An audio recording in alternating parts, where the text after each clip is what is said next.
Morgen miteinander. Heute ist der 31. letzte Tag vom Jahr. Und wir sind im fucking Gym. Ich habe ein Ziel. Mein Ziel ist eben, weil Leute schicken mir so Sachen. Ich will niemandem die Chance geben, mich zu vergleichen mit einem Transformer oder mit einem Snoop Dogg oder was auch immer. Was haben wir alle gemeinsam? Wir sind lang und eng.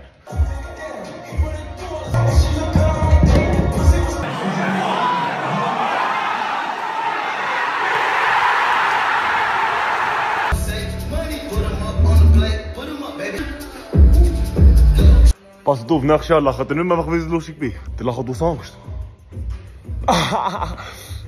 Momentan noch von oben runter, aber nur weil ich mein Handy oben habe. Weil normalerweise noch so. Checkst du?